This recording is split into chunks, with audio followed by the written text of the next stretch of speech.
एक जणांना सांगितलं मला उलटे सुलटे श्लोक वाचता येतो, मग हाणतो का आम्हाला? तुला श्लोक वाचता येते मग आम्हाला मारतो का तू? काय नवलाची गोष्ट आहे? अरे ज्यांच्या मिशा 35-35 फूट लांबल्या,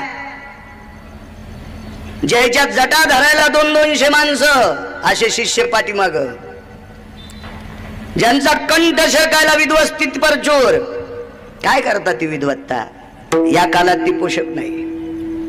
दिवसभर सोयाबीन कापणाऱ्या बाईला जर श्लोक सांगितला, अमम गत्वाम जायते ममम कृतुजन्यम संगम प्रविष्टम भयो व्याप्ती तत्रानाम निषदम इति काला यतम ममम बाळू महाराजम शर्मण्य तत्रा जायतीम इतम आविष्ट चिंतनम इति चव्हाण साहेबम इतिम तत्रा भवी व्याप्त्या यत काला इति अधिष्ठितम यति हि नान्यड क्षत्रेणम यत भवत जायते क्रियाजनम वृद्धीषु.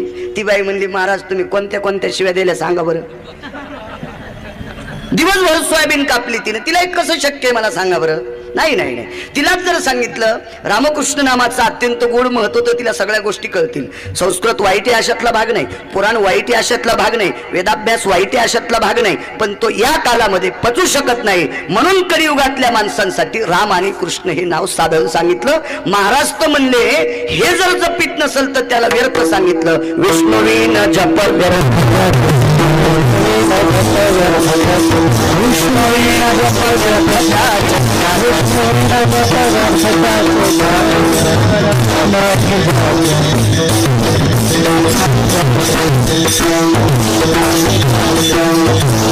विष्णुविना जप व्यर्थ त्याचे ज्ञान.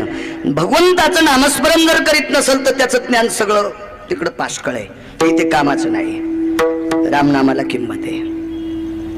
एकानं सांगितलं एवढा माझा अभ्यास आहे, मी तपश्चर्या केली. महाराज म्हणले तपश्चर्या केल्याच्या नंतर काय करशील? पाप संपत आहे. ठीक आहे म्हणले, पाप संपल्याच्या नंतर स्वर्गाला जाशील, पण स्वर्गाला गेल्याच्या नंतर पुन्हा वापस यावंच लागेल का नाही? जेव्हा पुण्याची पावटी सरे ते इंद्रपदाची उटी उत्तरे, ते येऊ लागती माघारे मृत्यू लोका. 33 कोटी देवांचा राजा, ज्याच्याकडे 122 कामं असतात. 122 कामं त्यानं सही केल्याशिवाय पूर्ण होत नाहीत. हे ज्याला म्हणतात त्याला इंद्र म्हणतात. इंद्र, आणि हा सुद्धा इंद्र पुण्य संपल्याच्या नंतर वापस येतो. तू तपश्चर्या कोणी कोण सांगतो रे? एकानं सांगितलं मी यज्ञ केलाय. ठीक आहे, यज्ञान भवंती प्रजन्य, हा एक गोष्ट तुला त्या यज्ञानं प्राप्त होईल. बाकीच्या काय गोष्टी सांगतो, पण नामानं सगळ्याच गोष्टी स्वर्गातल्या अमर लोकांना जिवंत करण्याची ताकद ज्यांच्यात आहे त्याला नाम म्हणतात. आणि या रामकृष्ण नामाच्या ताकदीनं श्रीमंत श्री चोखोबाराय मंगळवेढा निवासी या चोखोबारायांनी रामकृष्ण नामाच्या ताकदीवर इंद्राला सुद्धा अमृत पाजलंय. विठाला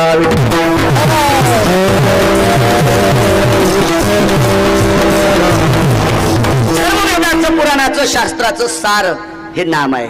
नामाची ताकद काय तुम्हाला पुढे सांगेल, पण त्याचं उदाहरण सांगतो. एके दिवशी नवरत्नासह बिरबल आणि जहापना बादशाह एका बागेत फिरू लागले. बागेत फिरत असताना बादशाने एक फुल तोडलं आणि त्या फुलाचा सुगंध घेतला. फुल बेसरामाचं नसेल, ते मोगऱ्याचं असेल, ब्रह्ममोगरा असेल, किंवा मलई चंदनाच्या बाजूला गेले असतील. ते फुल असं सोंगत सोंगत बादशाह चालले. आणि घरी आल्याच्या नंतर बादशाहानी सर्व नवरत्नापैकी फक्त बिरबल गैरहजर असताना मीटिंग घेतली. का रे, काय फुलाचा सुगंध गोड असतो. अरे मन माझं मोहून गेलंय. जेवढ्या जेवढ्या रिकाम्या जागा येतात तिथं याच्यानंतर बागच लावा. ह्या 8 रत्नांनी ते अंमलबजावणी करायचं ठरविलं. जिथं तिथं बोर्ड लावले, इथे बादशाची बाग लागणार आहे, कृपा इथं काही करू नका. अमक्या ठिकाणी बादशाची बाग लागणार आहे. ठीक आहे, मसनवाट्यात सुद्धा बोर्ड लावला, इथे उद्यापासून माणसं जाळायची नाही, इथं बादशाची बाग लागणार आहे. लोक म्हणले जाळाव घरात का? पण पाहणाऱ्यांच्या लक्षात आलं 8च रत्न आहेत, 1 रत्न गायब आहे. बिरबलाला आमंत्रित केलं. लोकांनी व्यथा सांगितल्या. बादशाला सांगा. बिरबल बादशाकडे गेले. जहापना, काय निर्णय घेतलाय तुम्ही? काय नाही म्हणले, जिथे जिथे आपली रिकामी जागा आहे तिथे तिथे बाग लावायची. बिरबल म्हणले कशासाठी? अरे तुला काय माहितीये? अरे काय फुलाचा सुगंध गोड आहे, अरे मन बहरून गेलं, त्याच्याकरता फुलं लावायची. ठीक आहे म्हणले. ज्यापणा तुम्हाला बाग सुगंधासाठी लावायची का कशासाठी लावायची? म्हणजे सुगंधासाठी. मग सुगंधच पाहिजे ना तुम्हाला. तुमचा प्रश्न मी मिटून टाकतो. बाग लावण्याच्या झंझटीत पडू नका. तुम्ही मशानभूमीत जर बाग लावली, माणसं कुठं जाळायचे? पूर्ण शेतीत जर फुलत लावले तर गहू कुठून आणायचे? सगळ्या शेतीत जर फुलत लावले तर कपडे कुठून घालायचे? कापूस लावायचा कुठून नेमका? बादशाह म्हणले सगळं खरं रे, पण मला फुलाचा सुगंध आवडतोय ना. मग तुम्हाला फक्त सुगंध पाहिजे ना, काय ताण घेऊ नका. उद्या तुमची इच्छा पूर्ण होईल. हे बाग लावण्याच्या कोठण्यातून बाजूला सारखा बिरबल बाजारात गेले आणि एक सुगंधी अत्तरची बाटली आणली. तिचं ढक्कन उघडलं. बादशाच्या हातावर एक अत्तरचा थेंब टाकला. दोन्ही हात चोळा म्हणले. बादशानं सुगंध घेतल्याच्या नंतर 5-25 फुलाचा सुगंध त्या थेंबात आला. अरे बाप रे, काय सुगंध आहे, काय सुगंध आहे, वा वा वा वा वा वा वा.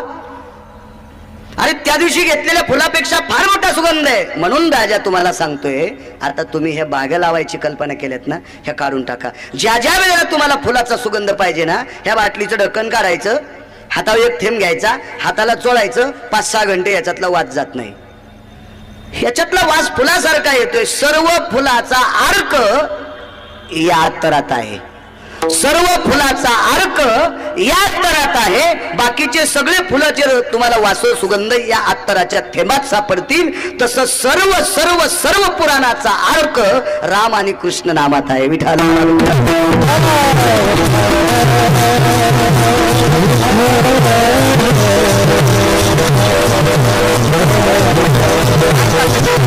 विठोबाचे नाम न उच्चारे जे तोंड, प्रत्यक्ष ते कुंड चर्मकाचे.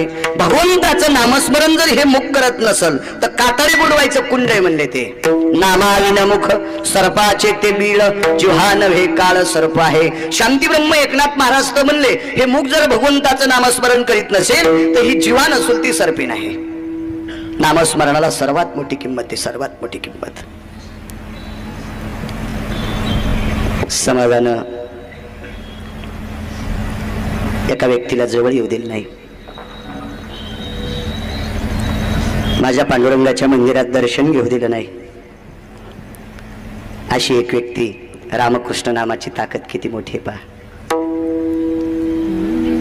एके दिवशी पत्नीने विचारलं, धनी तुम्ही ज्या भगवंताचं भजन करतात त्या भगवंतापर्यंत तुम्हाला बाकीचे लोक जाऊ देत नाहीत, असं का होतंय हो धनी? बायकोचं मनोगत लक्षात घेतलं. पवित्र एका गंगेच्या तीरावर दोघं पती पत्नी बसलेले होते आणि त्या पत्नीला सांगितलं, प्रिय काळजी करू नकोस. माझ्या मालकापर्यंत समाज जरी जाऊ देत नसेल तरी पण माझा मालक माझ्यापर्यंत येतो हे तितकं खरं आहे. त्या व्यक्तीचं नाव होतं श्रीमंत श्री चोखोबराय.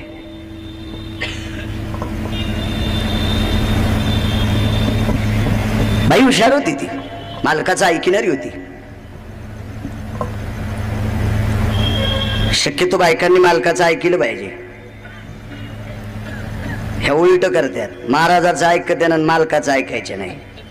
5-50 महाराज उकळून पेले तरी पुण्य नाही. दाईन मालकाचं ऐकलं पाहिजे. मालक चांगले होते. विश्वाचा मालक माझ्याकडे येतो, तू काय काळजी करू नकोस. एके दिवशी लिंबाच्या झाडाखाली भजन करत असताना देवाची विनंती केली, देवा समाज मला किती वाईट म्हणतोय हे सोडून दे रे परमेश्वरा. पण ज्या कुटुंबातला मी प्रमुख आहे, ज्या कुटुंबाच्या ज्या फांद्या आहेत त्या फांद्या माझ्यावर नाराज आहेत रे देवा. ज्या विश्वाच्या मालकाने तुमच्याकरता काहीच केलं नाही त्या मालकाचं तुम्ही भजन करता. ती घरातली माणसं माझ्यावर रुष्ट आहेत रे माझ्या मायबापा. विश्वाचा मालक प्रगट झाला आणि सांगितलं, चोखोबराय समाज जरी तुम्हाला माझ्यापर्यंत येऊ देत नसेल याची काही खंत बाळगू नका. खालच्या माणसांनी जरी तुमचा तिरस्कार केला असेल असू द्या, पण खालच्या माणसांना जे ठिकाण बघायला भेटत नाही त्या ठिकाणातले लोक तुम्हाला डोक्यावर घेऊन नाचतील ही तुम्हाला ग्वाही देतो. आणि एके दिवशी इंद्राने एक पाप केलं. अनुसंग लक्षात घ्या, राजानं पाप केलं की जनता हैराण होत असते, ध्यानात ठेवा.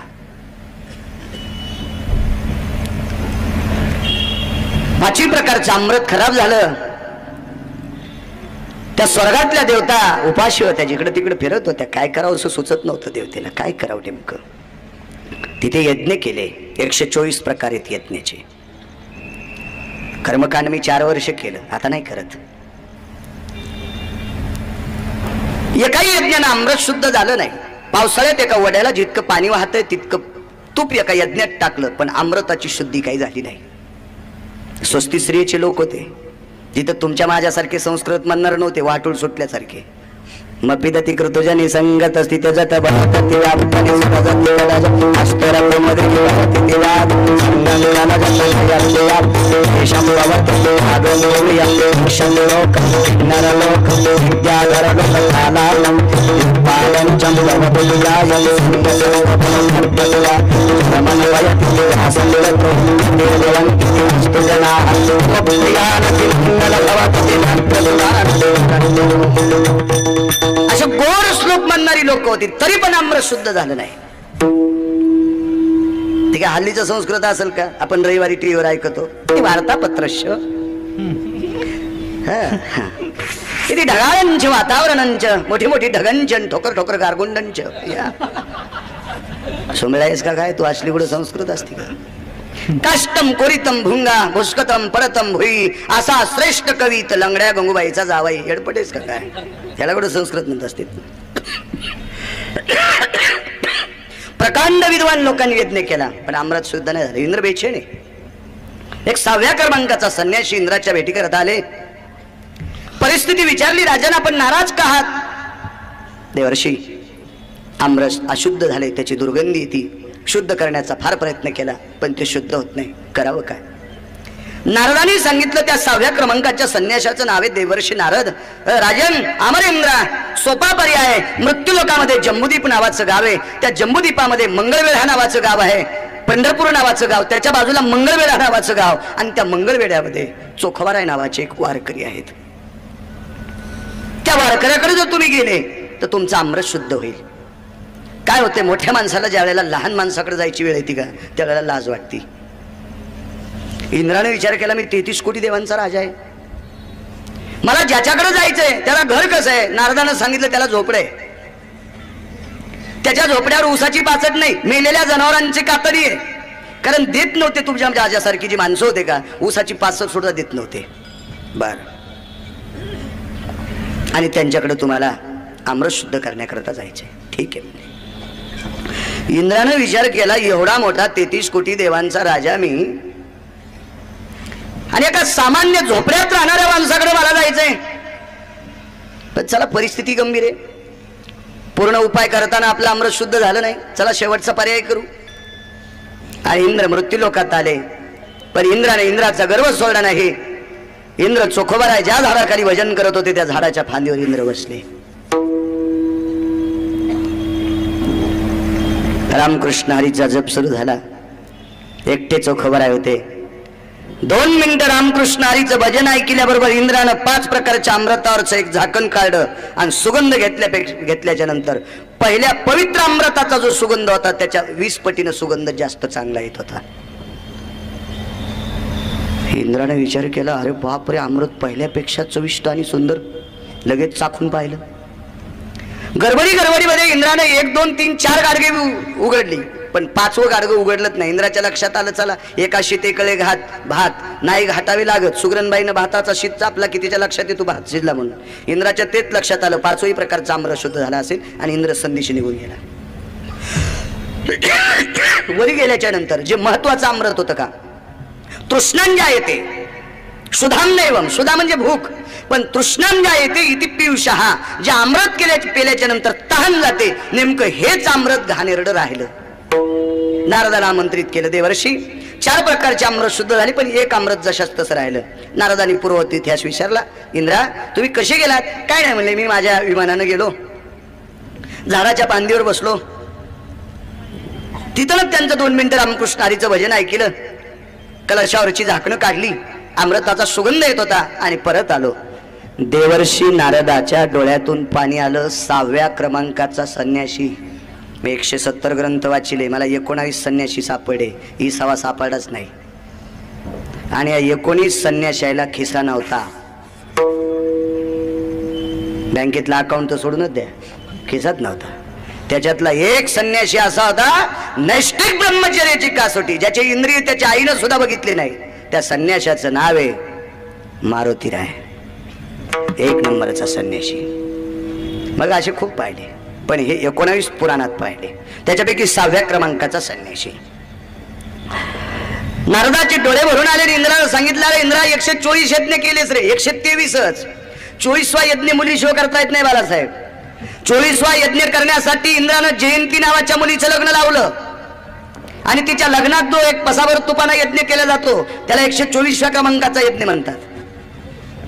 हाही यज्ञ संपादन केला तरी पण अमृत शुद्ध झालं नाही. आणि 2 मिनिटाच्या रामकृष्ण हरीच्या भजनानं अमृत शुद्ध होतं इंद्रा. आणि तरी तुम्ही त्या व्यक्तीला नुसता नमस्कार करत नाही. हा अहंकार किती टोकाला गेला तुमचा.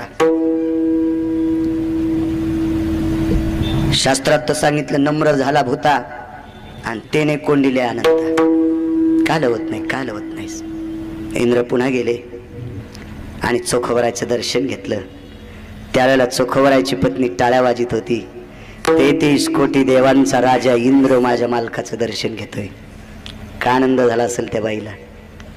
33 कोटी देवाचा. 122 कामातले 2-3 कामं सांगू का तुम्हाला, जास्त नाही, सगळे नाही सांगत. इंद्राकडे वरुण नावाचा व्यक्ती जातो आणि वरुण अहवाल मांडतो. वरुणानं इंद्राकडे अहवाल मांडल्याच्या नंतर इंद्र पटपट पटपट एक केच पेन घेतो. कोणती पेन असेल तर असो, त्या काळात पेन नव्हते पण आता सांगावं लागतील. अशी पेन घेतो आणि त्यानं रेषा मारतो. या जिल्ह्यात जरा कमी पाऊस पाड, ह्या तालुक्यात जरा खंडवृष्टी कर. इंद्रानं जिथं जिथं जिथं बोट टेकले तिथंच पाऊस पाडतो. वरुणाची ताकद नाही. दुसरं पद सांगतो इंद्राचं, 122 पैकी दुसरं एक काम. लगेच यमदंड कालदंड आपला प्रस्ताव घेऊन जातो आणि लगेच तो इंद्र प्रस्ताव तपासतो. लगेच सांगतो, आदरणीय हरिभक्तीपरायण बाळू महाराज गिरगावकर हे शेलू तालुक्यात आहे. परवाच्या दिवशी दुपारी ठीक 12 वाजता यांचं बटन दाब. म्हणजे त्या दिवशी नाही मरणार आहे मी, मरणार तर एके दिवशी आहेत, पण मला माहित नाही. तुम्ही एवढे हसायले म्हणजे तुमचे दबणार नाहीत का. हे सुद्धा रावण ज्याच्या सहीशी होत नाही त्याला इंद्र म्हणतात. आणि तो 33 कोटी देवांचा राजा इंद्र दर्शन घेत होता.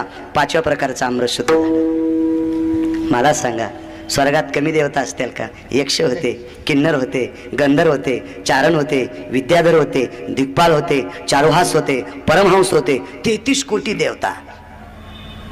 किती जरी अभ्यास केला तरी या सर्व देवतेचे नाव सुद्धा पाठ होणार नाहीत. एवढ्या देवता तिथे 1000 होते. महाराज तर नाना प्रकारचे होते. शास्त्री होते, पंडित होते, आचार्य होते.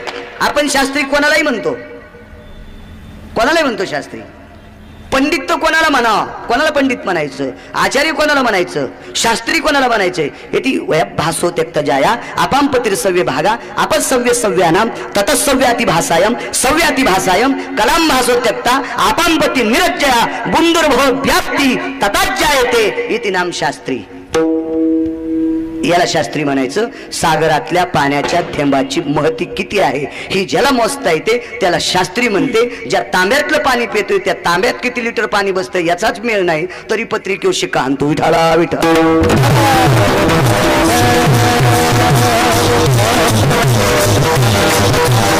अशा हजारो शास्त्री तिथे आहेत पण अमृत नाही शुद्ध झालं. पण चोखवरायाच्या रामकृष्ण नामानं अमृत शुद्ध होतंय. माझे ज्ञानोबराय सांगतात, जे माणसं मरत नाहीत त्यांना अमर म्हणतात, जी माणसं मरत नाहीत त्यांना अमर म्हणतात. पण अमर सुद्धा माणसं स्वर्गातली अमृता वाचू शकत नाहीत. मग अमर लोकांचं अमृत सुद्धा खराब झालेलं शुद्ध करण्याची ताकद एका झोपड्यात राहणाऱ्या रामकृष्ण हरीचा घोक घेणाऱ्या, मंत्र म्हणणाऱ्या, रामकृष्ण नामाची टोकच शिळा घातणाऱ्या चोखोबरायच्या मुखारविंदातून पडलेल्या रामकृष्ण नामानं अमृत शुद्ध होते. ही रामकृष्ण नामातली ताकद आहे. म्हणून ज्ञानोबराय म्हणतात, रामकृष्ण नामे रामकृष्ण नामे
रामनामाची ताकद आहे. लोकाच्या पत्नीचा शोध अशा व्यक्तीनं लावलाय की ज्याला स्त्रीचा संबंधच नाही. किती गोड व्याख्या आहे, कल्पना करा. ज्याला स्त्रीचा संबंध नसताना दुसऱ्याचा मोरड्याला संसार जाग्यावर आणता येतो त्याला संन्यासी म्हणतात. आपण संसारिक असून सुद्धा दुसऱ्याचे संसार खपत नाहीत. किती शोकांतिक आहे आपली. ज्याला संसाराचा तिळमात्र संबंध नाही अशा मारुतीरायानं जगाच्या मालकिनीचा शोध लावला. रावणाच्या अशोक वाटिकेत सीताई साहेब आहेत अशी कल्पना मिळाली. कल्पना म्हणजे मुद्देसूद कल्पना, शोधत लावला. समुद्राच्या तीरावर 18 पद्म वानर, 72 कोटी रीस आणि 56 कोटी गोलांगुळ जमा झाले. रामनामात किती ताकद आहे बघा. तिथे पोहोचल्याच्या नंतर लक्ष्मणजीने भगवान प्रभू रामचंद्राला प्रश्न केला, प्रभू आपण पलीकडे जायचं कसं? देवानं सांगितलं, लक्ष्मणा तू मला आता प्रश्न केलास, मला 2 दिवसापासून हे डोक्यात येते माझ्या की आपण पलीकडे जायचं कसं, नेमकं कसं जायचं आपण. दोघांनाही घाम आलाय. लक्ष्मण पृथ्वी ज्याच्या डोक्यावर आहे त्यांना लक्ष्मण म्हणतात, त्यांना सुद्धा घाम आला. आणि झाडाचं पान ज्याच्या सत्तेशिवाय हलत नाही त्यांना राम म्हणतात, त्यांना सुद्धा घाम आलाय. सागर वलांडून जायचंय, कसं जायचं नेमकं. बारकी बारकी वानरबाग समोर होती. ती एकमेकाला विचारत होती, आपण ज्याचं भजन करतो, जे आपले मालक आहेत, आपल्या मालकाला झाडाखाली बसल्याच्या नंतर सावलीला बसल्यावर घाम येतोय, त्या अर्थी निश्चित काहीतरी चिंता असावा, संकट असावा. आणि मालकावरचं संकट दूर करण्याची ज्याला आत्मीयता असते त्याला सेवक म्हणतात. पण बाकीच्यांनी विचारलं, एवढ्या मोठ्या माणसाकडे आपल्याला कसं जाता येईल, चला आपण मारुतीरायाकडे जाऊ. आणि मारुतीरायाला विषय नमूद केला. सांगितलं, हनुमंता आपल्या मालकाला घाम येतोय. मारुतीरायाने सांगितलं, मला सुद्धा कळतंय रे, पण जायचं कसं. जा रे म्हणले, बघा तुझ्याशिवाय कोणी जाऊ शकत नाही मालकाच्या जवळ. प्रभूचं दर्शन घेतलं आणि सांगितलं, प्रभू तुम्हाला घाम येतोय. होय रे. कशाने येतोय तुम्हाला घाम? आम्ही उन्हात येत तरी येत नाही, तुम्ही सावलीत असताना तुम्हाला घाम येतोय, याचं कारण काय? घामाचे किती प्रकार असतील मला माहित नाही, पण तुम्हाला 2 सांगतो. उष्णतेनं आलेल्या घामाला पर्याय आहे. उष्णतेनं आलेल्या घामाला सावली खाली गेलं की घाम जिरते. उष्णतेनं आलेला घाम फॅन खाली बसले की घाम जिरते. उष्णतेनं आलेला घाम एसी रूम मध्ये गेलं की घाम जिरते. उष्णतेनं आलेला घाम थंड पाणी अंगावर घेतलं की जिरते. हा एक घाम. पण तानानं आलेला घाम फ्रीज मध्ये टाकलं तरी जात नाही. ते घाम उलट त्या माणसाला घेऊन जातो. तानानं आलेला घाम जिरत नाही, त्या माणसाला घेऊन जातो. माणसाला बघ, भगवंताचा घाम तो तानाचा होता.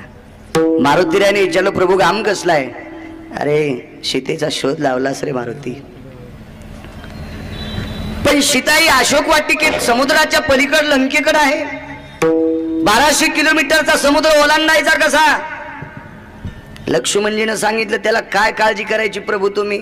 मारुतीरायानं काय काळजी करायची म्हटल्याबरोबर जरा लक्ष्मणाला थोडासा राग आला, थोडा चंचल स्वभाव होता.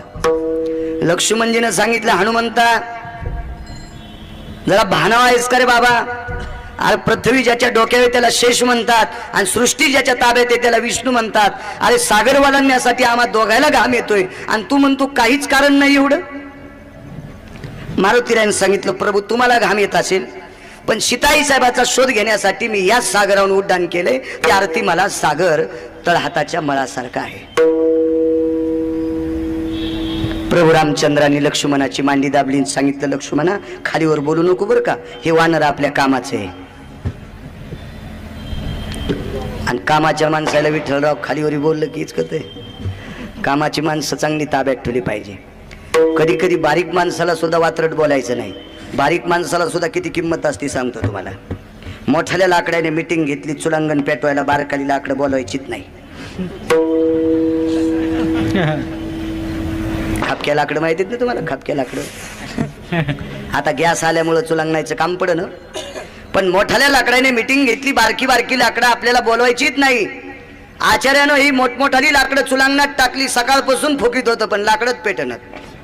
यजमानानं सांगितलं, बेटा माझ्याकडे एवढी माणसं यायची, कधी स्वयंपाक करशील?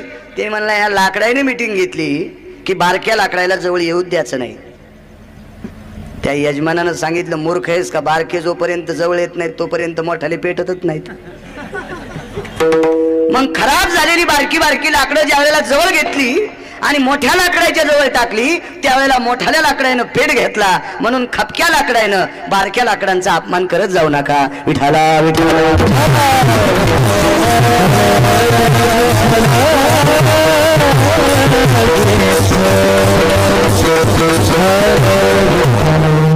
लक्ष्मणाला सांगितलं, प्रभू रामचंद्रानं वानरांना सामान्य समजू नको. विठ्ठलराव तुमच्या क्षेत्रात लय कामाचं आहे. ज्याला कवडीची अक्कल नाही त्याच्यासाठी सुद्धा गाडी उभी करावी लागते. ज्याला बायको का भेद नसेल भेद तरी पण गाडी उभी करून लागते. काय चाललं तू ते तालुकाभर प्रचार करतो. अरे बापरे, तुम्हाला काय माहिती, साहेबांनी माझ्यासाठी गाडी उभी केली. त्याच्या लाऊडस्पीकरची लाईट जात नाही बालासाहेब, आणि त्याला का नीट नाही बोललं की जिल्हाभर ओरडत आहे. तसला घाणेरडा माणूस पाहिलाच नाही. लाईटच जात नाही, त्याचं वायरही तुटत नाही. हे म्हणून हे जी बारकाली असतात का, हे जे लाऊडस्पीकर कधी बी असे गोड चालू ठेवली पाहिजे गोल. प्रभू रामचंद्रांनी सांगितलं वानरायला साधं समजू नकोस. ठीक आहे, कसं जायचं पलीकडे. एक वानर मारुतीला सागराच्या जवळ गेले. रामकृष्ण नामाची ताकद सांगतोय. सागराला विनंती केली, ऐके आपांपती तुझं मी करीत सो विनंती. मारुतीरायानं समुद्राला नमस्कार केला. ज्या सागरामध्ये मैनावत नावाचा पर्वत विश्रांती देण्यासाठी थांबला, त्याची सुद्धा विश्रांती न घेणारे मारुतीराय आज सागराला नमस्कार करते. याचं एकच कारण आहे, मालकावर संकट आहे. तरी त्या सागरानं सांगितलं, मी रस्ता देणार नाही म्हणजे नाही. मारुतीरायानं सांगितलं, सागरा मी रस्ता त्याच्याकरता मागतोय ते तुमचे जावाई आहेत. कारण लक्ष्मी सागराची कन्या आहे आणि ही लक्ष्मी भगवान विष्णू परमात्म्याची पत्नी. सागरा भगवान तुमचे जावाई आहेत, तुमच्या जावयाकरता मी रस्ता मागतोय. समुद्र म्हणला मुद्दाम देणार नाही. मारुतीराय म्हणले जावायला रस्ता देणार नाही. ज्याला माझी पोरगी सांभाळता येत नाही त्याला कशाला रस्ता देऊ. सागराचंही खोटं नाही ना. माझी मुलगी ज्याला सांभाळता येत नाही त्याला रस्ता कसा देऊ मी. रावणानं हरण केलं माझ्या मुलीला, कसा द्यायचा रामप्रभूला रस्ता. नाही देणार. पण एक बारीक वानर जवळ आलं आणि मारुतीरायाला सांगितलं, अहंकाराचं टोक गाठलेल्या सागराला कशाला नमस्कार करतोस रे. अहंकारी माणसाला नमस्कार करणं म्हणजे दगडाला नमस्कार घातल्यापेक्षाही वाईट आहे. मारुतीरायाने सांगितलं, आपलं काम आहे याच्या सोबत. याला विनंती केल्याशिवाय समुद्रातून रस्ता भेटणार नाही. त्या वानरानं सांगितलं, चाल घरी. घरी म्हणजे बाजूला, सागरातून रस्ता मी तयार करतो. मारुतीरायाचा घाम जिराला आणि त्याला विचारलं, का रे कसं कसं रस्ता करायचा. काय नाही म्हणले, मी दगड पाण्यात टाकला की तरंगतोय. तू का म्हणे नळा सागरी तारियल्या शिळा. तुकोबाराय सांगतात, त्या नळ आणि निळ नावाच्या एका वानराला एक वरदान होतं. त्यानं दगड पाण्यात टाकला की समुद्रामध्ये तो पाषांतरत होता.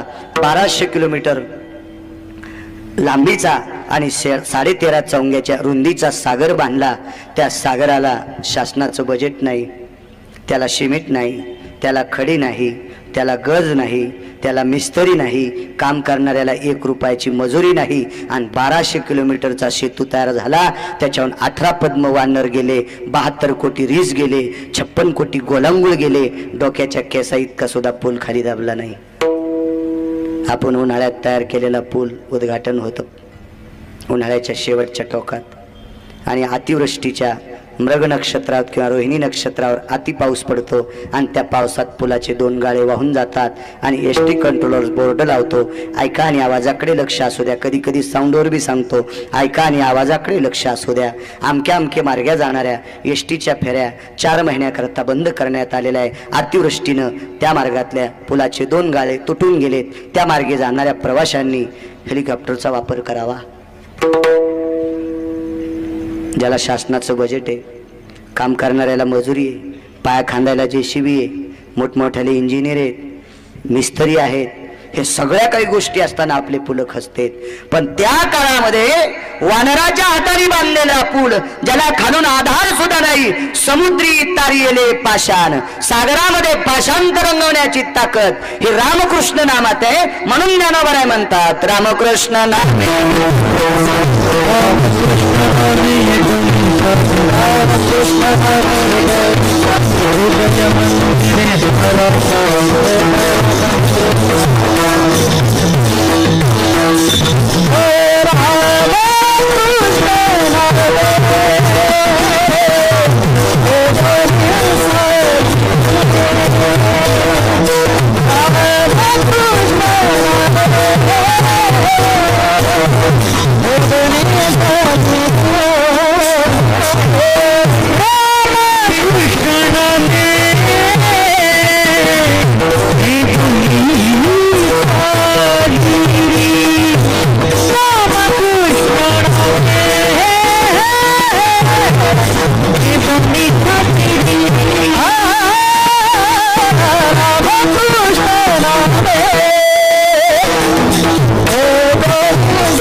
आमची ते गेल्या वर्षी म्हातारी मेली.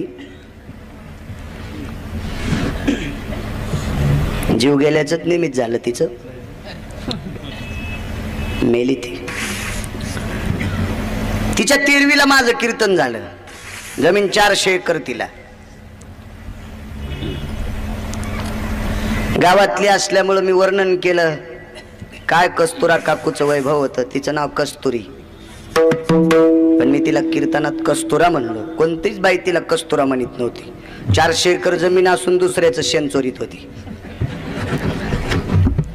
स्वभाव असतो काय कायला बँकेत कोटीन धोत्राल गाठी. 400 एकर जमीन तिला. पोरं 4, 3 सुपर क्लास होऊन अधिकारी पोरं. त्यानं सही केली की बंधाराच पास. बारका असं 10-5 इटाचं घर नाही. मोठमोठाले प्रकल्प त्यांच्या सहीनं पास व्हायचे. असे 3 पोरं तिचे आणि एक शेतकरी, ते शेती करीत होतं. पण कधी म्हातारी पंढरपूरला नाही, आळंदीला नाही, देहूला नाही, पैठणला नाही, सप्ताहाला नाही, कीर्तनाला नाही, रामायणाला नाही, भागवताला नाही, कशालाच नाही. दारात कधी कोणाला तिनं तुकडा वाढा नाही. उलट दाराच्या पुढं, राहत्या वाड्या पुढं इतका मोठा वाडा तिचा, इतका मोठा, त्याचं सागवान जर इकलं तर 1.5 कोटी रुपये येतील. एवढा वाडा तिचा, एवढा वाडा. पण राहत्या वाडा पुढे असा मेखा ठोकल्या होत्या जनावराच्या. भिकारी आला बाई वाडा ना, तुला कळ ना करे हे जनावराचा वाडा आहे, राहता वाडा माग आहे. ते मागणार माग गेलं पाठीमाग हागंदारी.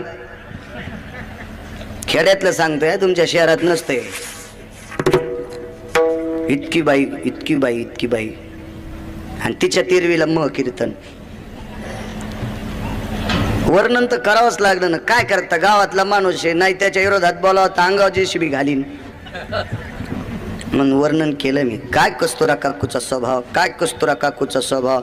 लहान्या पोराले ऐकताना मळमळ होऊ लागलं. त्याच्या पक्क लक्षात आलं बाळू महाराजाले सगळंच माहिती पण उगत चोंबळायला.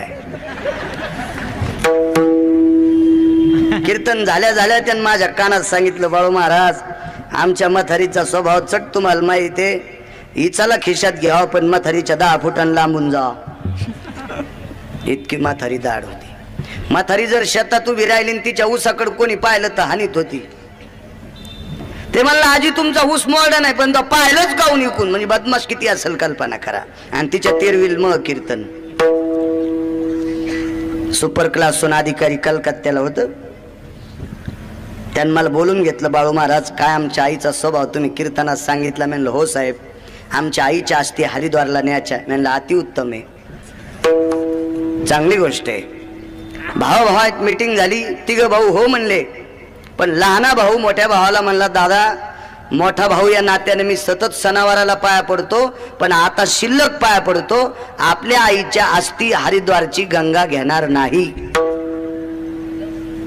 ते म्हणला डोकं आहे का तुला. ते म्हणला आहे ना. हे काय अरे आईसाठी असं बोलतोस. म्हणला मरुस्तर म्हातारी मी सांभाळली, तुम्हाला फुकुस्तर विमान भेटलं नव्हतं. मरेपर्यंत म्हातारी मी सांभाळली. म्हातारीचा स्वभाव मला माहितीये. माय तुमची बी आहे माझी बी आहे. पण कशाला लोकांची चर्चा होऊ देता. आपल्या आईच्या हाड हरिद्वारची गंगा घेणार नाही. लिहून घे लिहून. नाही बाळू महाराजांनी किती वर्णन केलंय. कीर्तन करायला करावंच लागतंय म्हणले. त्याचा काही विषयच नसतो. एक जण देशी पिऊन बुका लावायला आलं. देशी पिऊन बुका लावायला आलं. आज नाही बरं का विठ्ठलराव, आजचा विषय नाही ते, दुसरीकडचं सांगायला. उग जवळ अंगाव घेऊ नका. देशी पिऊन बुका लावायला आलं. देशीचा वास आल्या म्हणून सावकार मी माग सरकलो. पण ज्यानं तारीख घेतली ते म्हणला महाराज माग सरकू नका, बुका त्याच्याच हातात आहे. अरे म्हणलं अवघडच गोष्ट झाली. हे तर शास्त्र असं सांगते, या गादीवर निंदात्वा स्तुती करावी देवाची, कीर्ती मानवाची गाऊ नये किंवा वर्णू नये. अनेकाची स्तुती आम्हा ब्रह्म हत्या, एका पांडुरंगा वाचूनिया किंवा विठ्ठला वाचूनिया. पण केलं वर्णन तिचं. ते म्हणलं बाळू महाराजानं किती वर्णन केलं. जाऊ दे म्हणला, बाळू महाराजाला चट माहिती आमचं बोलणं झालंय, तू काय कुटाण्यात पडू नको.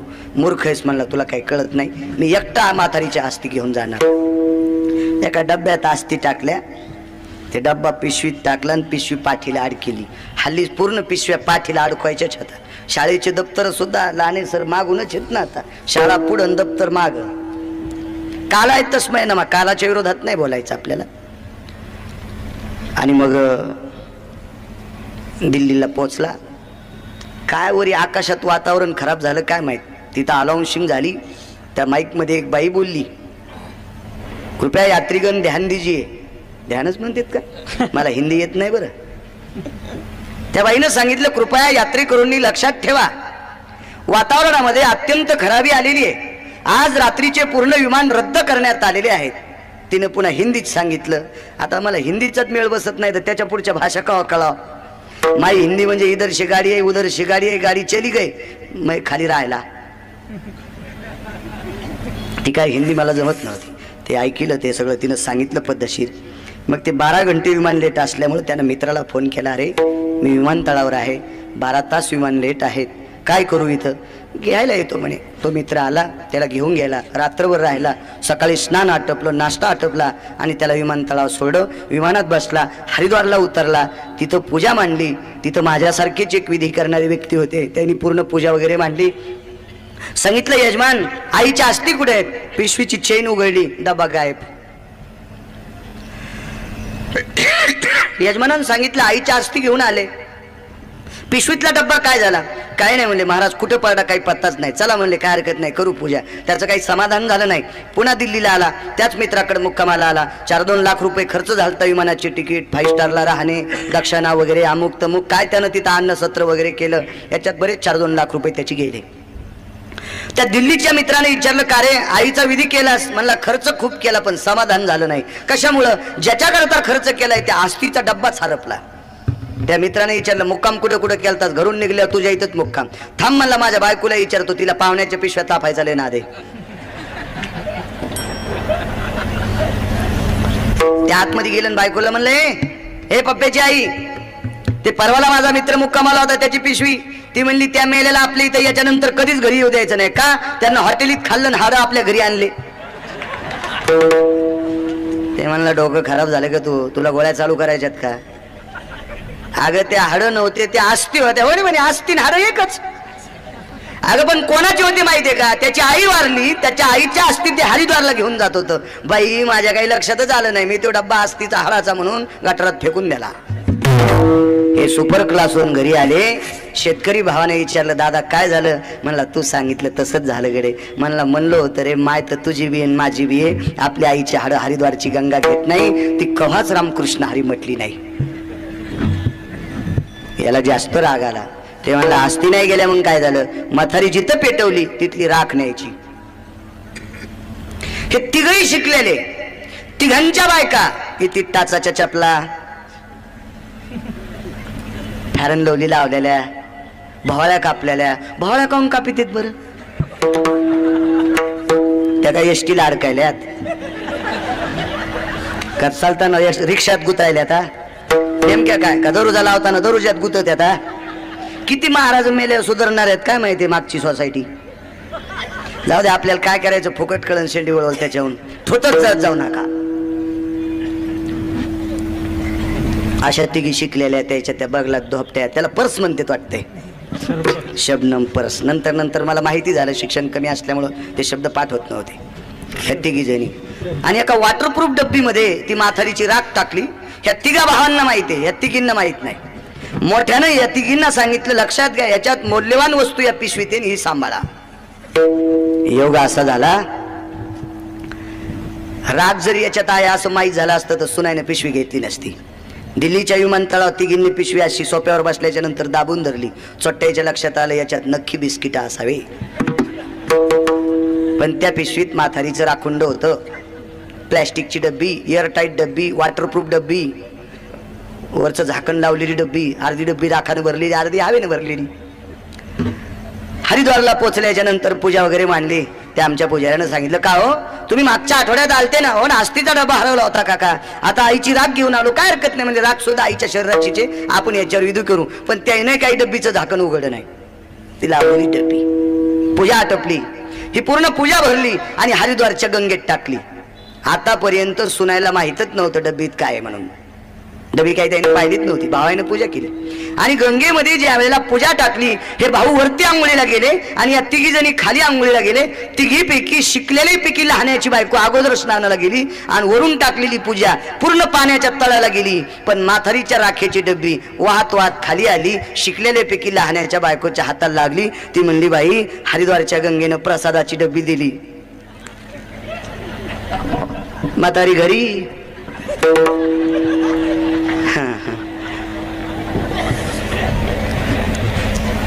डबी घरी आली. घरी आल्याच्या नंतर विचारलं लहान्या भावानं, शेतकऱ्यानं, शिकलेल्यापैकी नाही, शेतकरी तो, दादा आईची असं राग गेली हरिद्वारला? हो, विचार तुझ्या तिन्ही भाऊ जायला, विचारा दोन्ही भावायला. आमच्या हातानं डब्बी हरिद्वारच्या गंगेत टाकली. वा वा, म्हणजे छान.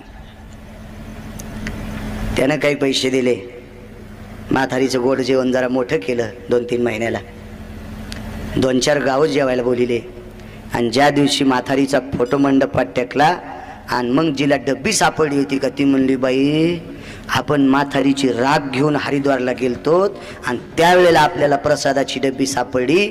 एकटीनं जर प्रसाद खाल्ला तर म्हातारी स्वप्नात येईन. त्याच्यामुळं हा प्रसाद सगळ्याला खायला भेटावा म्हणून हरिद्वारून आणलेल्या पेड्यावर तिनं मोठ्या भायाला जवळ बोलिलं, ज्याची कलकत्त्याला ड्युटी होती. सांगितलं दादा मला का नाही हरिद्वारच्या गंगेमध्ये स्नान करताना गंगेनं प्रसादाची डब्बी दिली. त्यानं डब्बी पाहिल्यावरच कपाळ बडून घेतलं. म्हणला चंडाळणी, याच्यात तर म्हातारीची राख होती.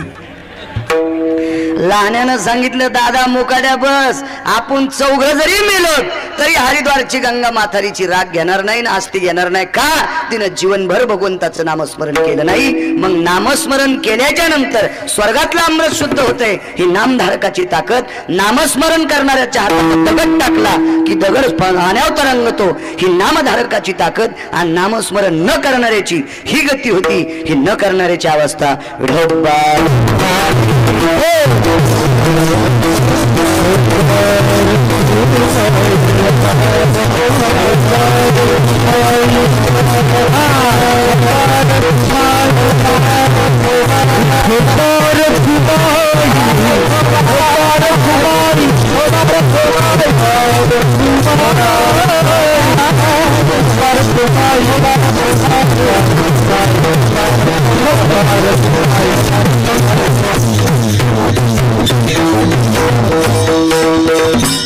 काय ताकद आहे रामकृष्ण नामात.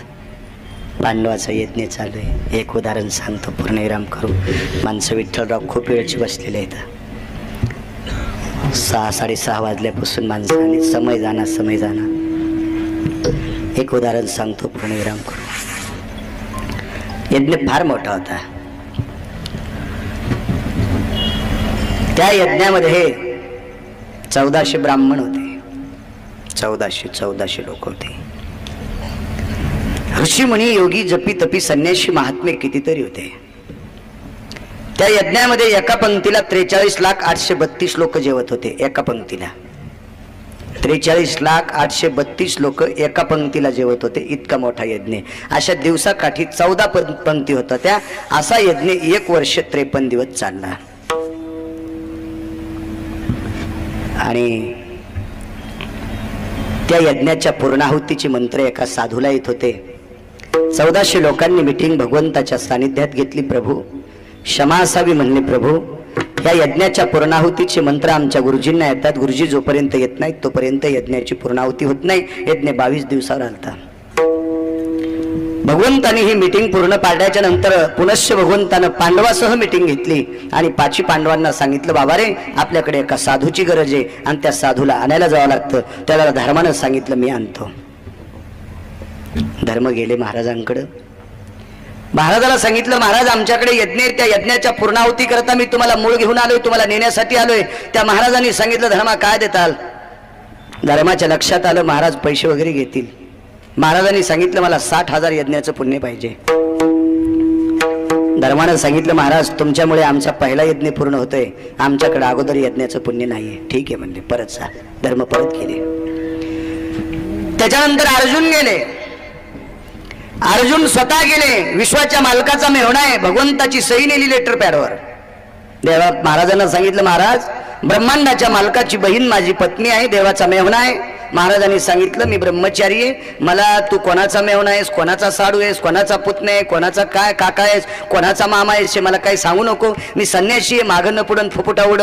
मला काही तुझ्याशी सोयरीक करायची नाही. हे नाते गोते मला सांगू नकोस. अर्जुनानं शक्ती प्रदर्शन केलं. मी संग्रामे हारू जिंतीला. तू कोणाला जिंकला असेल ते मला सांगू नको. मला तुझ्यासोबत युद्धही करायचं नाही.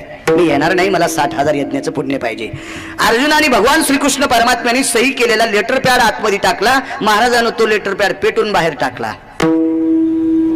म्हणजे देवाचा सही केलेला फॉर्म सुद्धा महाराजांनी स्वीकारला नाही. अर्जुना जा परत. अर्जुनाच्या लक्षात आलं महाराज आपलं ऐकत नाहीत. भीम म्हणाले, मी जातो. भगवंतानं सांगितलं, भीमा महाराज आणायचेत. महाराज लक्षात घ्या, सावधगिरीनं जा. भीम गेले. त्यावेळेला महाराज बाहेर बसले होते. भीमाने शक्ती प्रदर्शन केलं आणि बरीच काही अशी झाडाची मुळी हातात घेऊन भीम हलत होते. त्यावेळेला महाराजांनी हातातला दंड फिरवल्याबरोबर 400-500 झाडं उडाली आणि भीमाच्या जवळ येऊन पडली. लक्षात आलं आपल्यापेक्षा शक्तिशाली महात्मा आहे, काय खरं नाही आपलं. नकुल सहदेवानं सांगितलं, आपणही जाऊ शकत नाहीत. द्रौपदीने देवाचा खिन्न चेहरा पाहिला, आपल्या पतींचा खिन्न चेहरा पाहिला, नाराजी पाहिली आणि विचारलं, का हो तुम्ही चिंताजन्य का आहात द्रौपदी? 22 दिवसावर यज्ञ आलाय. तो साधू आल्याशिवाय आपला यज्ञ पूर्णत्वाला जात नाही आणि त्या साधूला 60,000 यज्ञाचं पुण्य पाहिजे. तो साधू कसा आणायचा आपल्याकडं? तो पैसे घेऊन येत नाही. द्रौपदीने एकांतात भगवंताची मीटिंग घेतली आणि देवाला सांगितलं, देवा तुम्ही जर माझ्या सोबत आले तर मी त्या महाराजाला आणील. भगवंतानं सांगितलं, मी पायी चालणार नाही. द्रौपदीनं सांगितलं, तुम्ही रथात बसा, मी पायी चालेल. फक्त मला तुमचा आश्रय असावा, तुमची सोबती असावा.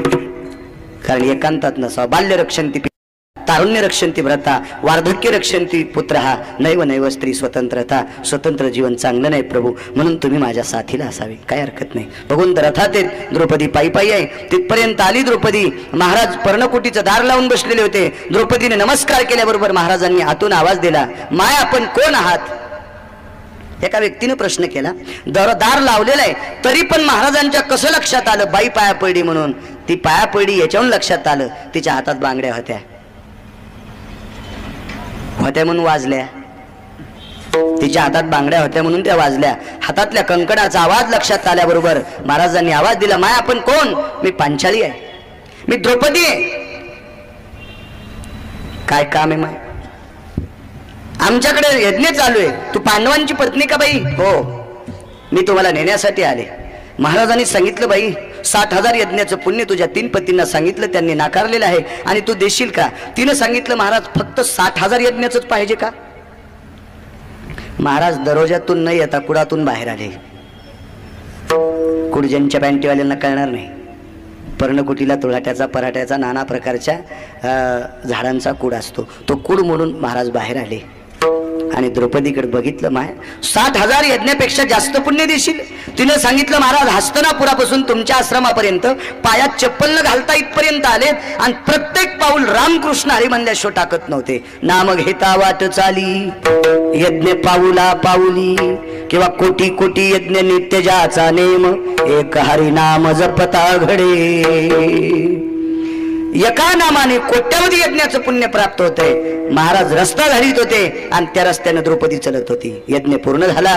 धर्माने एके दिवशी द्रौपदीला विचारलं, सखे अरे आम्ही 3 भाऊ टकरून महाराज येत नाहीत आणि तू ज्या रस्त्याने चलत गेली त्या रस्त्याचे खडे तुला टोचू नये याच्याकरता महाराजांनी रस्त्याचे खडी झाडले आणि तू त्या रस्त्यानं चलत होती. तुझ्या समोरचा रस्ता महाराजांनी झाडला आणि आपला यज्ञ पूर्णत्वाला नेलास. तू त्या महाराजांना दिलंस काय? काहीच नाही. प्रभू, मालकाला प्रभू म्हणायची. पती परमेश्वरा, मी हस्तनापुरापासून तिथपर्यंत रामकृष्ण नामाचा घोष करीत गेले आणि प्रत्येक पावलाला भगवंताचं नामस्मरण करत होते.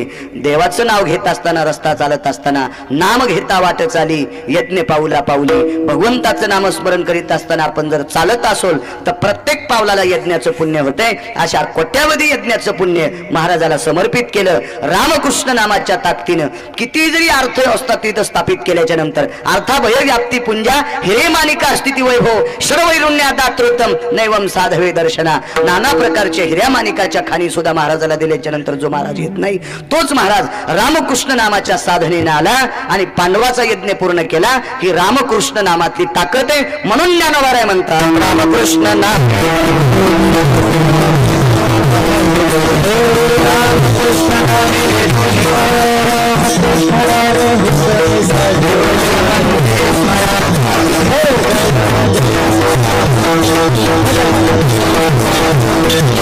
रामकृष्ण नामे रामकृष्ण नामे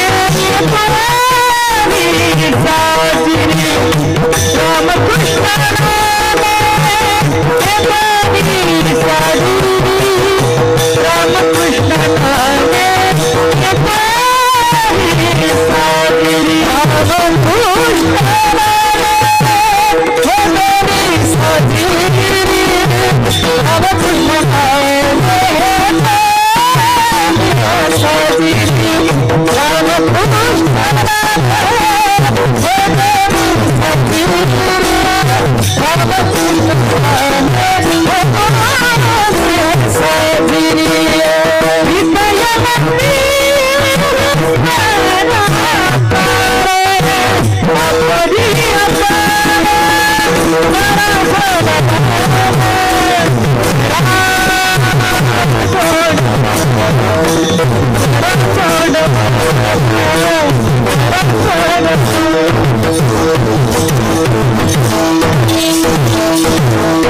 रामनामातली ताकद आहे. आमच्या एका कवितेत सुद्धा रामनामाचं वर्णन केलं. अरे कापसाविन उले त्याले कोंड म्हणून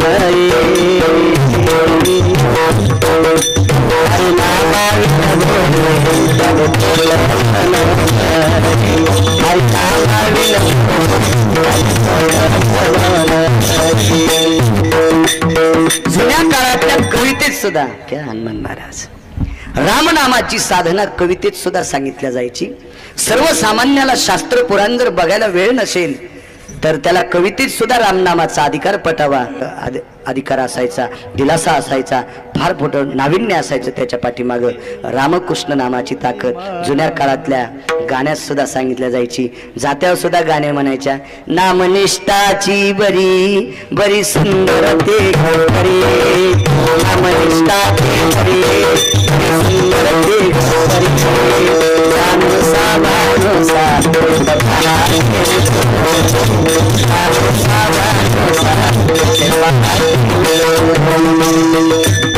त्या काळातल्या अशा जात्यावरची गाणे सुद्धा नामधारकाचा अधिकार पटवून द्यायची.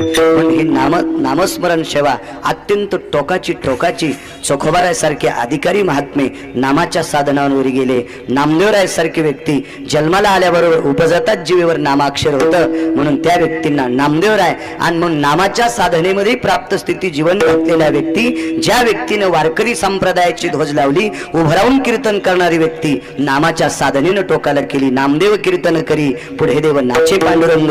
आणि त्या नामधारकाच्या पुढे ब्रह्मांडाचा मालक, सृष्टी ज्याच्या ताब्यात आहे, झाडाचं पान ज्याच्या सत्तेशिवाय हलत नाही, तो जगाचा मालक स्वतःचा पितांबर सुटेपर्यंत नामदेवरायाच्या समोर डुलत होते. ते नामदेवराय नामधारक होते. नामधारक विश्वाचा मालक आपलंसं करण्याची ताकद फक्त नामधारकात आहे, नामधारकात. आणि या नामधारकाचा अपमान होता कामा नये. नामस्मरण जर नाही घडलं तरी हरकत नाही, नाही म्हणता आलं तरी हरकत नाही, नाही ऐकता आलं तरी हरकत नाही. पण आदा कदा जीवनात जर नामधारकाचा अपमान झाला तर तो बड्या बड्यांना सुद्धा दोषी ठरवतोय. एकदा एका महान व्यक्तीकडे एक महान साधू गेले, अंबरीशाकडे गेले. दुर्वास नावाचे साधू.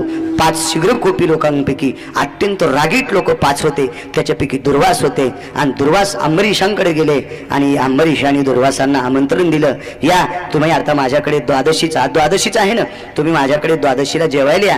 हे पहाटे पहाटे सकाळी 4 वाजता आले आणि अंबरीशांना सांगितलं काही हरकत नाही, आम्ही तुमच्याकडे जेवतो, पण आम्ही आमचं स्नान करून येऊ. आणि दुर्वास ज्या वेळेला स्नानाला गेले आणि गंगेमध्ये स्नान करत असताना, ते त्यांचं कर्म करत असताना वेळ लागला. अंबरीशाला संकट पडलं. अंबरीश महाराजांनी विचार केला, आपल्याकडे साधन द्वादशीचं व्रत आहे, नामधारकाचा अपमान केल्याच्या नंतर किती दुःख लक्षात घ्या. अंबरीशाचं साधन द्वादशीचं व्रत होतं. एकादश धरणं सोपी आहे, एकादशी धरणं सोपी आहे, साधन द्वादशी धरणं बायको ताब्यात लागती. साधन द्वादशीचं व्रत एकादशीपेक्षा अवघड आहे. भगवान सूर्यनारायणाचा उदय होणे आणि वदनी कवळ घेता म्हणणे, म्हणजे सूर्यनारायणाच्या पहिल्या किरणाला घास तोंडात टाकणे, याला साधन द्वादशी म्हणतात. आणि महाराज गंगे स्नान करण्याकरता गुंतले. त्यांच्या अगोदर जर द्वादशी सोडली तर आपण आमंत्रण देणाऱ्या महात्म्याचा अपमान केल्यासारखं होईल. म्हणून अधिकाऱ्यांना विचारलं, महाराज तर लवकर येत नाही आणि साधन द्वादशीचं व्रत आपलं मोडलं जाते, करावं काय? भगवंताला स्नान घातलेलं, देवाच्या स्नानाचं पाणी खाली पडलेलं होतं. देवाला स्नान घालत असताना अंबरीश श्लोक म्हणत नव्हते. देवाला स्नान घालत असताना आगळे वेगळे काही मंत्र म्हणत नव्हते.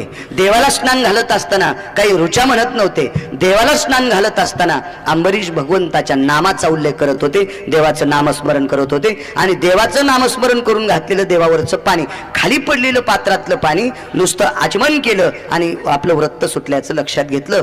त्या दुर्वासाला तेवढाच राग आला आणि दुर्वासाने क्रोध व्यक्त केला. वा वा वा वा वा, काय काय वेड्यासारखं काम आहे म्हणले, काय वेड्यासारखं काम आहे तुझं, मला आमंत्रित केलंस आणि या ठिकाणी माझ्या अगोदर जेवण केलंस, मूर्ख आहे. दुर्वासाने अशा जटा फडकावल्या आणि त्या फडकावल्याबरोबर त्या जटेतून एक कृत्या बाहेर आली. ती कृत्या संपवण्यासाठी अंबरीशाकडे सुदर्शन होतं, देवाचं महत्वाचं आयुध सुदर्शन. प्रसन्न होऊन, एका नामधारकावर प्रसन्न होऊन भगवंतानं अंबरीशाकडे सुदर्शन दिलं आणि ते सुदर्शन ज्या वेळेला समोर केलं त्यावेळेला ती कृत्या तिचा शेवट झाला. पण सुदर्शनानं दुर्वासाची पाठ सोडली नाही. दुर्वास पुढे, सुदर्शन पाठीमागं, दुर्वास पुढे, सुदर्शन पाठीमागं, दुर्वास पुढे, सुदर्शन पाठीमागं. दुर्वास ब्रह्मदेवाकडे गेले आणि ब्रह्मदेवाला सांगितलं, नामधारकाचा अधिकार किती मोठा आहे सांगतो. शेवटचं उदाहरण, मी मागच्यालाच शेवटचं म्हणणार होतो पण आता याला शेवटचं म्हणतोय. ब्रह्मदेवाला प्रणाम केला. ब्रह्माजी ऐका बाबा, माझ्या पाठीमागं सुदर्शन लागलंय. कोण सुदर्शन? भगवान विष्णू परमात्म्याचं. ब्रह्मदेवानं सांगितलं, पहिलं इथून निघा, ते तुम्हाला जाळीन आणि मलाही जाळीन, निघा इथून, निघा. त्यावेळेला दुर्वास भगवान शिवजीकडे गेले, शिवजींना प्रणाम केला. हे सद्देमुखी बाबा भगवान शिवशंकरा, तुम्ही डोळा उघडायच्या नंतर पाऊस पडतो, तुम्ही झाकल्याच्या नंतर बंद पडतो, क्षमा करा शिवजी, क्षमा करा शिवजी, माफ करा शिवजी. सुदर्शन भगवान विष्णू परमात्म्याचं पाठीमागे लागले, मला सुदर्शनापासून वाचवा. शिवजीनं सांगितलं, येण्यासारखं काय करता तुम्ही? येण्यासारखं काय करता? अहो ह्या कैलासाचं सुदर्शन जाळून टाकील. तुम्ही इथून ज्यांचं सुदर्शन आहे त्याच्याकडे जा. ब्रह्मदेव सोबत आहेत, भगवान शिवजी सोबत आहेत.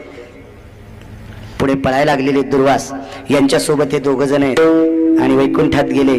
भगवंताला प्रणाम केला. प्रभू प्रभू प्रभू प्रभू प्रभू प्रभू माफ करा, तुमचं सुदर्शन पाठीमागे. भगवंतानं सांगितलं सुदर्शन आता माझ्या हातात नाही. दुर्वासानं सांगितलं प्रभू जगातले नंबर 1 चे मालक आहात तुम्ही, विश्व तुमच्या ताब्यात आहे, सुदर्शन तुमच्या हातातलं आयुध आहे, हे सर्व सत्ता तुमच्या ताब्यात आहे. सुदर्शनाला तुम्ही थांबवा. नामाच्या साधनेनं ज्यांनी मला विकत घेतलंय त्या भक्तांच्या ताब्यात सुदर्शन गेले.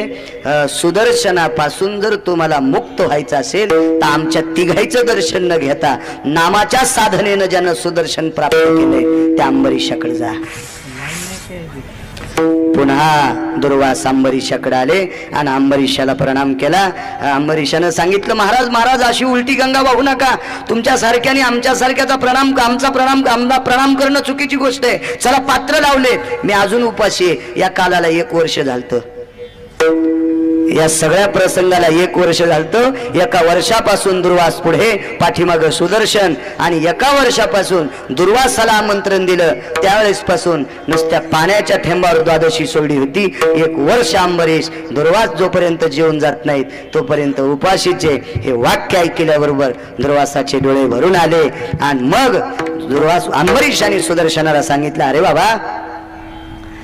बाबा तू थांब. आतापर्यंत मी माझ्या कर्माची स्थिती व्यापकाला अत्यंत गोड केली असेल तर या पुण्याईच्या योगानं तू या महाराजांना काही करणार नाहीस. सुदर्शन ऐकत नव्हतं, तरी महाराजांच्या भोवताल सुदर्शन गिरट्या घालूत लागलं. अंबरीशानं दुसरी संकल्पना व्यक्तित केली. हे सुदर्शना, मी ज्या नारायणाचं भजन केलंय, मी ज्या नारायणाचं भजन केलंय त्याच्या व्यतिरिक्त जगातलं दुसरं काही जर हाताळलं नसेल आणि त्या नामाची साधना माझ्याकडे असेल तर तू मात्र तिथं शिथिल होशील. लागली सुदर्शन दुर्वासांच्या पायावर येऊन पडलं. नामधारकाची ताकद किती लक्षात घ्या. भगवान विष्णू परमात्म्याचं आयुध सुद्धा हस्त करण्याची ताकद नामधारकात आहे. म्हणून ज्ञानोबराय म्हणले रामकृष्ण नामे ही दोन्ही साजिरी. ही रामकृष्ण नामातली ताकद आहे. अत्यंत अत्यंत अत्यंत टोकाची शक्ती. रावणाची लंका जाळली. येणे जाळी येली लंका, धन्य धन्य म्हणे तुका. नुसती लंकाच जाळली नाही, हनुमंत महाबळी दाढी रावणाची जाळी. नामधारकाच्या विरोधात गेलेला राजा त्या दाढी मिशा सगळ जाळला. 33 कोटी देवांचा राजा होता, ज्याला 7 कोटी घरं होते, 1 लाख पोरं होते, 1.25 लाख नातू होते, 80,000 बायका होत्या. अत्यंत टोकाचा मुलगा होता. 33 कोटी देवाचा राजा बांधून आणण्याची ताकद ज्याच्यात होती असा त्या रावणाचा मुलगा होता. 16 प्रधान होते. एका प्रस्त नावाच्या प्रधानानं जर आवेशात जांभाळी दिली तर यमाला ताप येत होती. एवढं मोठं रावणाचं वैभव होतं. आणि त्या रावणाची लंका मारुतीरायानं जाळली. पण हेच मारुतीराय बिभीषणाचं घर जाळू शकले नाही. आग लगी लक्षे बचाई शपथप्रमाणे पूर्ण लंका जाळली पण एकट्या बिभीषणाचं घर जाळू शकले नाही. एकांतात एके दिवशी मारुतीरायाने बिभीषणाला बाजूला घेतलं आणि बिभीषणाला विचारलं राजन त्यावेळेला रावण जिवंत होता.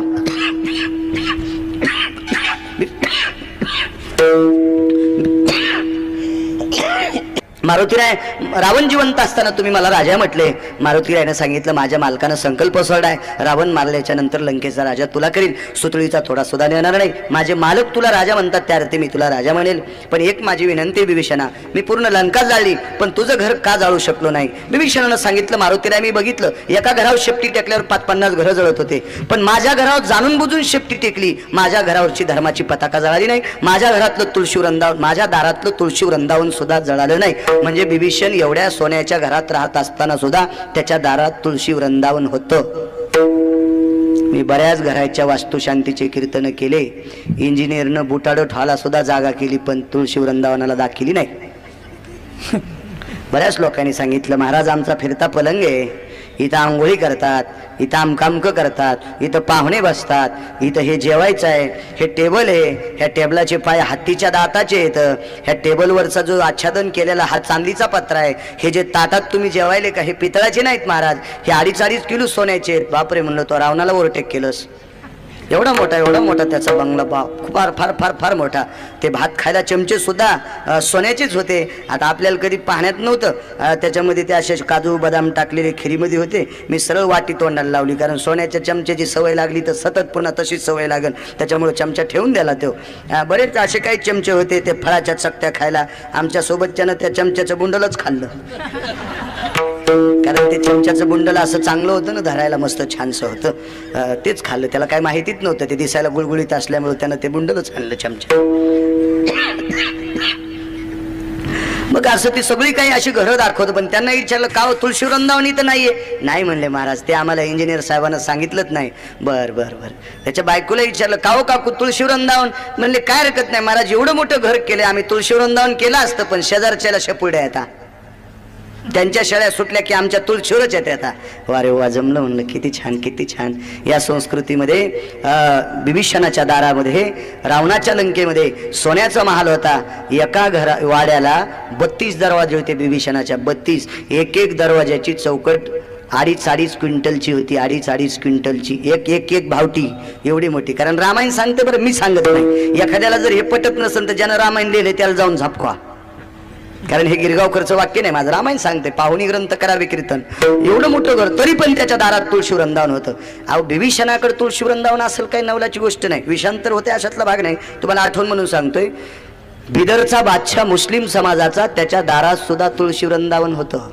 अकबराच्या दारात सुद्धा तुळशी वृंदावन होतं, कारण तुळशी शिवाय हिंदू संस्कृतीत लग्नच लागत नाही. आणि बिदरच्या बादशाच्या दारात वारकरी संप्रदायात ज्यानं टोकाचं काम केलं असे संत शिरोमणी नामदेवरायचं लग्न बिदरला बादशाच्या दारात झालं, म्हणून तुळशी वृंदावन लावाच लागलं. म्हणून बादशाकडे वृंदावन होतं. आणि अकबराकडे तर तुळशी वृंदावन जाणून बुजून लावलंच, कारण एके दिवशी बिरबल तुळशीची पूजा करीत असताना अकबराला सेवक पाठवले, जा बिरबल को बुलाव बोले. ते सेवक गेला, बिरबल ज्यापणाने बोलवलंय तुला, मला हिंदी येत नाही, मराठीत सांगतो, जा म्हणे बादशाला सांग तुळशीची पूजा आटपल्यावर येईल. त्याने सांगितलं ज्यापणा, ते तुळशीची पूजा करते. बादशाह म्हणला तुळशी तुळशी क्या है रे हिंदू की, चला आपण जाऊन बघू. बादशाह गेला, हे बिरबल हे क्या रे? हे हमारी माता आहे बोले. बादशाह म्हणले येडपट कुठले, झाडाला माय म्हणते. त्या बादशाहने ती तुळस टाकली उपटून. पण बिरबल हुशार माणूस होता, शहाणे माणसं जास्त बोलत नसतात. बादशाला विचारलं कुठं जायचं? जापान. काय नाही रे, आज रथात बसायचं नाही, थकून गेलो मी, माझे पाय दुखते. पाय दुखले म्हणल्यावर रथात बसा. अरे त्याच्यासाठी दुखत नाही, थोडे पाय सुजलेत, आपल्याला चालायचंय. मग फेरफटका मारण्यासाठी एका पुष्पवाटिकेत गेले, आणि ती पुष्पवाटिका नदीच्या कडेला होती. नदीच्या कडेला आग्याच्या बोंड्याचं झाड होतं. आग्याच्या बोंड्या कळतात ना, त्या अंगाला टोचल्या की गुदगुल्या होत्यात. होय विठ्ठलराव, तुम्ही तर शेतकरी आहेत, माहीत असेल तुम्हाला. 2 वस्तू, एक त्या वरी शेंगा असतात काचकोयरीच्या, त्याच्या झाडाखालून जरी गेलं तरी अंग खाजवतंय. आणि एका झाडाकडे बघितलं की डोळे सुचतात, त्याचं नाव शेर. शेर म्हणजे वाघ नाही, त्या झाडाला पानं नसतात, नुसत्या हिरव्या काड्या असतात. शेराकडे असं बघितलं आणि त्याचं दूध टाकलं होतं, कायमचेच डोळे जातात ते शेराचं. आणि ह्या आग्याच्या बोंड्याचं असं झाडाची अशी बोंडी अंगाला लावली ना, सावकार तुम्हाला माहित नसते, हाय माहित. त्या आग्याच्या बोंड्याच्या झाडाला बिरबलानं प्रदक्षिणा घातली. बादशाह बोले ये कौन है? ये हमारा बाप है बोले. ये ऐसा कैसा रे, घर में माँ और बाहर बाप, हमारा ऐसा ही रहता बोले. बादशाह म्हणला माईला उपटून टाकलं, काय नाही म्हणलं, बाप काय करील. बादशाहने ते झाड उपटिल्याबरोबर पायापासून गाला लोक खाजीत होता. बादशाह म्हणला बिरबल तेरी माँ अच्छी लेकिन बाप बहुत खतरनाक है.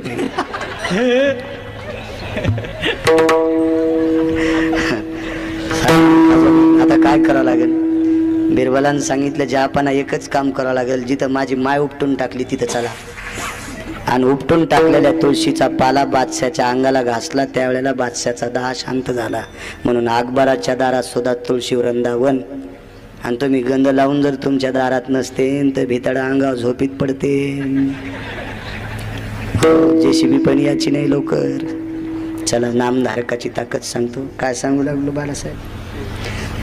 बिभीषणाच्या दारात तुळशी वृंदावन होतं. मारुती रायला सांगितलं हनुमंता, एका घरावर शेपटी टेकल्याच्या नंतर 5-50 घरं जळत होते. माझ्या घरावर जाणून बुजून शेपटी टेकलीस, पण दारातलं तुळशी वृंदावन सुद्धा जळालं नाही, तुळशीचं पान सुद्धा हळलं नाही, माझ्या घरावरची धर्माची पताका सुद्धा जळाली नाही. मारुती रायनं सांगितलं बाबा मी त्याच्याकरताच विचारतोय. वैशान नावाचा अग्नी, वैशानर नावाचा अग्नी, अग्नीचे प्रकार 9 सांगितले, एका ठिकाणी 14 सांगितले.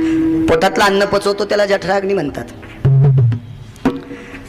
आपण जो स्वयंपाक करतो त्याला वैशान्यर म्हणतात. माणसाला जाळतात त्याला भडाग्नी म्हणतात. पाण्याला जाळतो त्याला वडवानळ नावाचा अग्नी म्हणतात. बाकीचे तुम्ही घरी गेल्यावर वाचा, सगळे सांगायला मी गुत्त थोडंच घेतलंय. घरी गेल्या वाचा ना तुम्ही पेपरावर याचं त्याचं इचकिण्यापेक्षा कधी कधी पुराणही वाची जा, चांगलं होईल चांगलं. आणि मग मला तेच विचारायचं बिभीषणा, हा वैशान्यर नावाचा अग्नी ज्याला चिटकला त्याला काही शिल्लक ठेवत नाही, ही पूर्ण लंका जाळली रे, पण नेमकं तुझं घर जळत नाही त्याचं कारण काय? बिभीषणाचे डोळे भरून आले आणि मारुतीरायाला प्रणाम केला आणि सांगितलं, मारुतीराय, ज्या वेळेला तुम्ही लंका जाळत होता त्यावेळेला माझ्या घरावर तुम्ही शेपटी टेकली, त्यावेळेला घरात बसून मी भगवान प्रभू रामचंद्राच्या नावाचं भजन करीत होतो. मी भगवान प्रभू रामचंद्राच्या नावाचं भजन करीत होतो.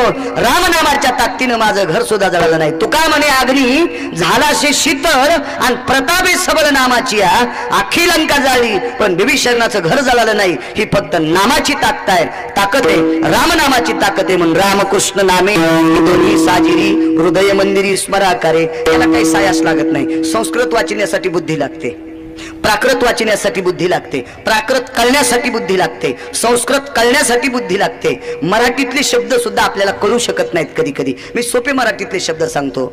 एतम देवनागरी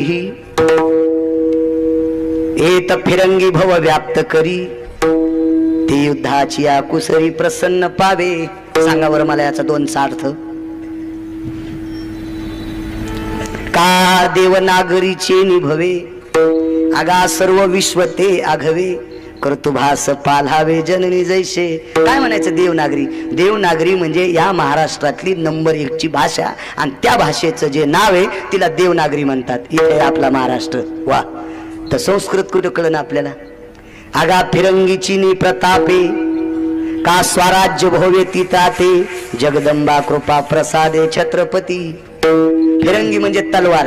ज्या तलवारीच्या साह्याने ज्यानं स्वराज्य कमवलं, रयतेवर असं घोर अशा प्रकारचं स्वराज्य, त्या फिरंगीला तलवार म्हणतात. तलवार हे मराठी शब्द जर आपल्याला लक्षात येत नाहीत तर संस्कृत कधी लक्षात येतील? कधी लक्षात येतील? म्हणून संस्कृत साठी त्या योग्यतेचा अधिकार लागतो. मी सोपं सांगतो तुम्हाला. भयतिर व्याप्तिर संगन खलु जत